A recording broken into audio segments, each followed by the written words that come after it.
அண்ணா, என் கூட வந்தவர் காணாமல் போயிட்டாரு.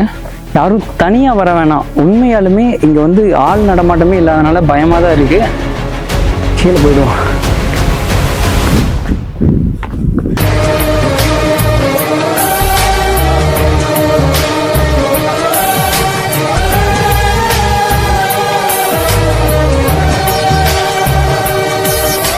கொங்கணபுரம்க்கு கொங்கணபுரம் அப்படின்ற பேர் வந்ததுக்கான காரணம் இங்க வாழ்ந்து தவம் செஞ்ச கொங்கண சித்தரால தான் அப்படின்றது எல்லாராலையும் சொல்லப்படுது. அதுக்காக தான் இந்த வீடியோவை நம்ம மேக் பண்றோம். சேலம் மக்கள் மட்டும் இல்லாம தமிழ்நாடு முழுக்க சித்தர்களுடைய வழிபாடு அப்படின்றது ரொம்பவே விமர்சையா பார்க்கப்படக்கூடிய ஒரு விஷயமா தான் இருக்கு. கொங்கண சித்தர் வந்து பாத்தீங்கன்னா அவர் வந்து மிகவும் சக்தி வாய்ந்த ஒரு நபராக 18 சித்தர்கள்ல ஒருத்தரானதுதான் கொங்கண சித்தர். அவர் வந்து பாத்தீங்கன்னா சங்ககிரி டு எடப்பாடி இதுக்கு இடைப்பட்ட பகுதியான வேலம்மா வலசுல ஒரு மிகப்பெரிய மலைப்பகுதியில ஒரு குகையில தான் தவம் செய்யதா சொல்லப்படுது. அந்த குகைக்கு தான் இன்னைக்கு நம்ம வந்திருக்கோம். கொங்கண சித்தர்னா கொங்கண சித்தர் மட்டும் இல்லாம விநாயகர் சிலைகள் இங்க இருக்குது. அதை தாண்டி இன்னும் நிறைய சிலைகள்லாம் இங்க அமைக்கப்பட்டிருக்கு.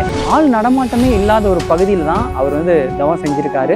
உண்மையாவே இந்த பகுதி வந்து பாத்தீங்கன்னா அமைதியாகவும் ரொம்ப பீஸ்ஃபுல்லாகவும் இருக்கு. பாசிட்டிவ் வைப்ரேஷன் அப்படின்றது ரொம்பவே அதிகமா இருக்கு. நீங்க வரீங்க அப்படின்னா கண்டிப்பா தெரியும். அமாவாசை பௌர்ணமி அப்பெல்லாம் பூஜை செய்யறதா சொல்லப்படுது. நீங்க கண்டிப்பா அமாவாசை பௌர்ணமி அப்போ இந்த பகுதியை வந்து கண்டிப்பா விசிட் பண்ணி பாருங்க. கொங்கண சித்தர் அப்படின்றவர் வந்து பாத்தீங்கன்னா கூடு விட்டு கூடு பாயக்கூடிய சக்தி வாய்ந்தவர். மனிதர்களுடைய கண்ணுக்கு எளிதாக தெரிய மாட்டாங்க அப்படின்ற மாதிரியும் சொல்லப்படுது. கோயிலுடைய பின்புறம் இந்த பகுதியில தான் குகை இருக்கிற மாதிரி இருக்கு. ஆனா இது எக்ஸாக்ட் குகையா அப்படின்றது எனக்கு தெரியல. கொங்கணர் வந்து பாத்தீங்கன்னா இந்த பகுதியில தான் தவம் செஞ்சதா சொல்லப்படுது.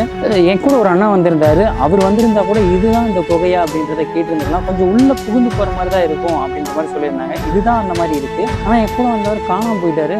ஒருவேளை அவரோ கூட கொங்கண சித்தரா கூட இருக்கலாம். இல்ல லைட்டா பயமா தான் இருக்கு. போயிடுவோம்.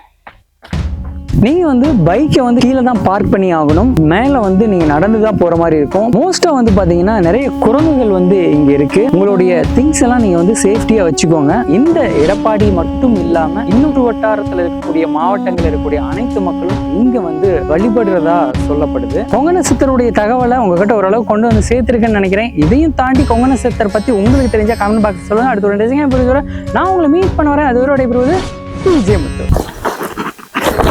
ஆக்சுவலாக நம்மளுடைய பேஜுக்கு கேமராமேனே கிடையாது. கேமராவை அங்கே வச்சுட்டு வந்து பேசுறதுக்குள்ள இந்த மாதிரி தடங்கள்லாம் நடக்கும். குரங்கு கேமராவை தூக்கிட்டு ஓடி போயிருமோ அப்படின்ற பயத்தோடையும் நம்ம வீடியோஸ் பண்ணியிருக்கோம். அதுக்கான விஷயத்திலும் பாருங்க.